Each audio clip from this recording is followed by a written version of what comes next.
বললাম সন্ধেবেলায় একটু চপমুড়ি খাবো, আর তুমি বেসন ফেটাতে শুরু করেছো তোমার গালে লাগাবার জন্য।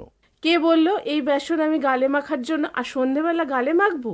এটা তোমার চপের জন্যই বানাচ্ছি। ও আচ্ছা আচ্ছা আচ্ছা। তো চপ বানাতে কি কি লাগছে বলো। এ দেখো বেসন নিয়ে নিয়েছি। এখানে 1 কাপ থেকে 1.5 কাপ মতো বেসন আছে। তার মধ্যে দিয়ে দিলাম সামান্য পরিমাণ বেকিং পাউডার, স্বাদ অনুযায়ী নুন, 1/2 চামচ মতো হলুদ গুঁড়ো আর সামান্য লঙ্কার গুঁড়ো। লঙ্কার গুঁড়োটা নিজেদের পছন্দ অনুযায়ী দেওয়া ভালো, যে যতটা ঝাল পছন্দ করে সেইভাবে। আমি কিন্তু ঝাল বেশি খাবো না। আচ্ছা, সেই জন্যই সামান্যই দিলাম। তখন আমার জানো তো জিভে একটা কিছু একটা প্রবলেম আছে। তোমার জিভে কোনো প্রবলেম নেই, খাওয়ার সময় তো জিভটা দিব্যি লক লক করছে। এরপর অল্প অল্প করে জল দিয়ে ব্যাটারটা গুলে নেব। একবারে বেশি জল দিলে কিন্তু বেসনের মধ্যে লাম্প তৈরি হয়ে যেতে পারে, সেই জন্য অল্প অল্প করে জল দিয়ে বেসনটা ফেটিয়ে নেব। কিন্তু বেসনটা একটু বেঁচে গেলে তুমি সন্ধ্যাবেলা একটু মুখে লাগিয়ে নিও, তাতে একটু পরের দিন আবার একটু ফ্রেশ লাগবে।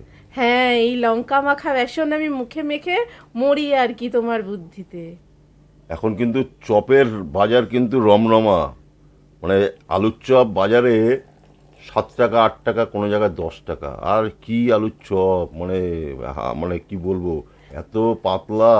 আলুর দাম এত কমে গেছে, তাও এত দাম। তোমার টাকা সাশ্রয়ের জন্যই তো বাড়িতে আলুর চপ বানাচ্ছি, যাতে তোমার ওই 7 টাকা 8 টাকা খরচা করতে না হয়। হ্যাঁ, আমার খাটনিটা কোনো ব্যাপার না, 7 টাকা 8 টাকা খরচাটা খুব ব্যাপার। দেখো, এরকম ফ্লোয়িং কনসিস্টেন্সি দরকার। চপের জন্য একটা মশলা তৈরি করব, সেই জন্য 2টো শুকনো লঙ্কা দিয়ে দিলাম, 1 চামচ জিরে আর 1 চামচ ধনে দিয়ে দিচ্ছি।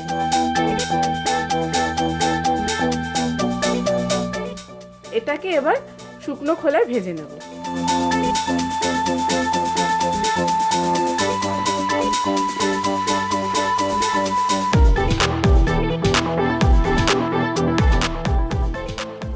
একটা সুন্দর গন্ধ আসা অবধি মশলাটা ভেজে নেব। আর এটা মিক্সিং জারে নিয়ে নিচ্ছি গুঁড়ো করার জন্য। এবার পুর বানাবো, কড়াইতে তেল দিয়ে দিচ্ছি। আমি এখানে সর্ষের তেল ব্যবহার করছি, কেউ যদি পুর বানাতে রিফাইন্ড অয়েল চাল সেটাও ব্যবহার করতে পারে। 1 থেকে 1.5 টেবিল স্পুন মতো দিয়েছি। আচ্ছা, আলুগুলো কি তুমি সেদ্ধ করে রেখেছো? হ্যাঁ, কাঁচটা কমানোর জন্য আগে থেকে সেদ্ধ করে রেখেছি। ও আচ্ছা আচ্ছা। আমি এখানে লঙ্কা ফোড়ন দিচ্ছি, কেউ যদি না পছন্দ করে লঙ্কা ফোড়ন নাও দিতে পারে, কিন্তু চপের মধ্যে এই লঙ্কা ফোড়ন দিলে বেশ ভালো লাগে কিন্তু খেতে। আর যাতে মুখে সেভাবে না পড়ে সেজন্য ছোট ছোট করে ছিঁড়ে দিচ্ছি লঙ্কাগুলো। লঙ্কাটা ভাজা হোক। লঙ্কাটা ভাজা হয়ে গেছে, এরপর পেঁয়াজ দিয়ে দিচ্ছি। পেঁয়াজ এখানে একটা মিডিয়াম সাইজের গোটা পেঁয়াজ নিয়ে নিয়েছি, আর সেটা কুচি করে নিয়েছি।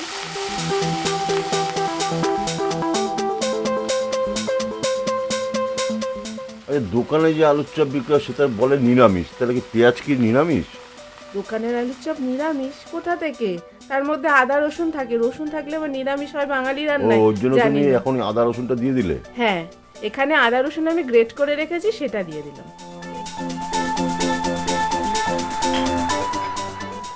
আর দিয়ে দিচ্ছি কাঁচা লঙ্কা। কাঁচা লঙ্কাটাও স্বাদ অনুযায়ী দেওয়াই ভালো, যে যতটা ঝাল পছন্দ করে সেইভাবে। এবার মশলাটা ভালোভাবে ভেজে নিচ্ছি। পেঁয়াজটা যাতে মজে যায় সেজন্য সামান্য পরিমাণ নুন দিয়ে দিলাম। দিয়ে দিচ্ছি সামান্য পরিমাণ হলুদ গুঁড়ো। হলুদ গুঁড়োটা দিয়েও মশলাটা ভেজে নিচ্ছি, যাতে হলুদের কাঁচা গন্ধটা চলে যায়।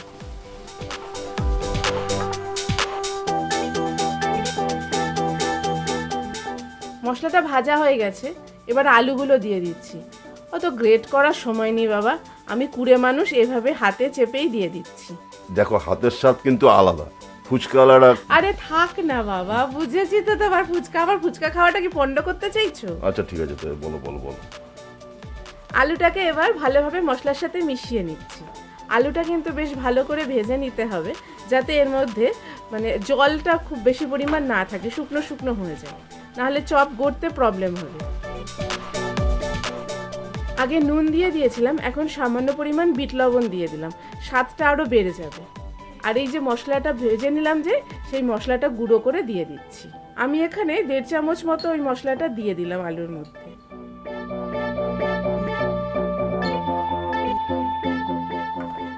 এই মশলাটাও আলুর সাথে ভালোভাবে মিশিয়ে নিচ্ছি। আলুটা কিন্তু খুব ভালোভাবে মেশাতে হবে, আর একটু একটু যেগুলো দলা আছে এইভাবে খুন্তি দিয়ে আস্তে আস্তে মিশিয়ে দিচ্ছি।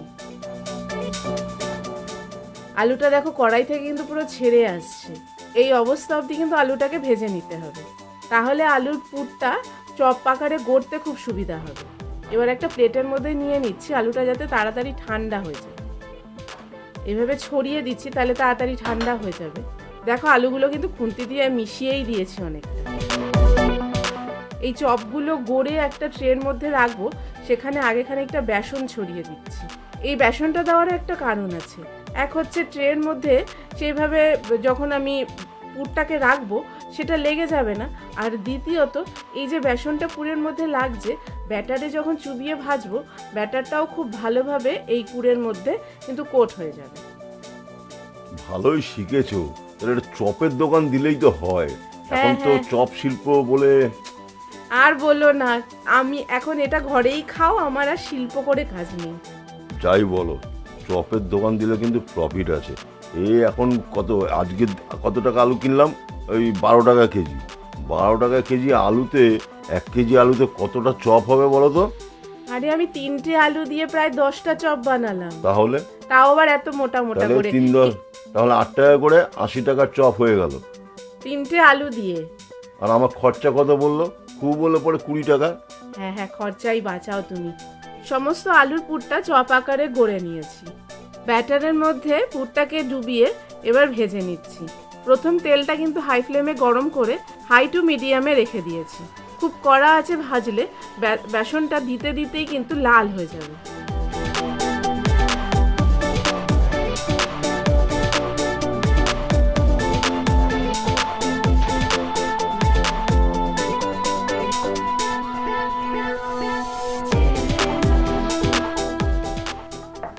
দেওয়ার পরে এগুলো তুলে পরিষ্কার করে ফেলি, এটা পুড়ে গেলে তেলটা নষ্ট হয়ে যাবে। চপটা কিন্তু দেখতে হেভি হচ্ছে দেখো। আর দেখবে যে এই বেসনের যে ব্যাটারটা সেটা চপের মধ্যে কতটা পাতলা, দোকানের মতো অত মোটা কিন্তু করিনি আমি। হয়ে গেল তো?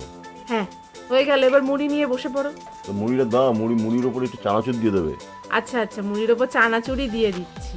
ঠিক আছে, চানাচুরটা কিন্তু জাস্ট মুখে একটু অন্যরকম লাগবে। হ্যাঁ, চপের সাথে চানাচুর মুড়ি, উফ, সন্ধ্যেটা জাস্ট জমে যাচ্ছে। একটু বিট লবণ দিয়ে দাও। হ্যাঁ, চপের ওপর বিট লবণ তো ছড়াতেই হবে, না হলে চপের টেস্টই আসবে না। তাহলে চলো এখন একটু খাই। চলো চলো। 2টো করে? হ্যাঁ 2টো করে।